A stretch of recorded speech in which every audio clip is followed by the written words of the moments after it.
আপনারা হনুমান জয়ন্তীর দিন অর্থাৎ 12ই এপ্রিল শনিবার দিন এই কয়েকটা জিনিস হনুমান মন্দিরে দিয়ে আসুন। দেখবেন আপনারা যে প্রবলেমে পড়ে রয়েছেন, সেই সমস্যা বা যে কোনো সংকটে পড়ে রয়েছেন, সেখান থেকে কিন্তু আপনারা দেখবেন উদ্ধার হবেনই।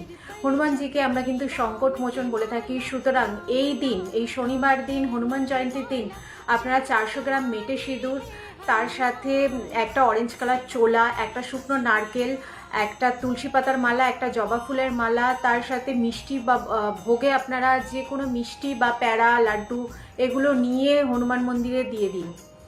দিয়ে আপনারা চোলাটা ব্রাহ্মণের হাতে দেবেন, ওটা হনুমানজিকে পরিয়ে দেবে তিনি। এতে খুব ভালো রেজাল্ট পাবেন। আর তার সাথে সেই মন্দিরে দাঁড়িয়ে আপনারা ওং হাং হনুমাতে নম এই মন্ত্রটি 21 বার বলবেন, হাত জোর করে বলবেন, তারপরে নিজের সমস্যার কথা জানাবেন হনুমানজিকে। এই 12ই এপ্রিল শনিবার, এই দিনটি কিন্তু খুব ভালো একটি দিন। এই দিন যদি আপনারা এই কয়েকটা জিনিস মন্দিরে দিয়ে আসতে পারেন, আপনারা যে সমস্যায় রয়েছেন, যে সমস্যায় ভুগছেন, সেই সমস্যা থেকে কিন্তু আপনারা বেরিয়ে আসতে পারেন।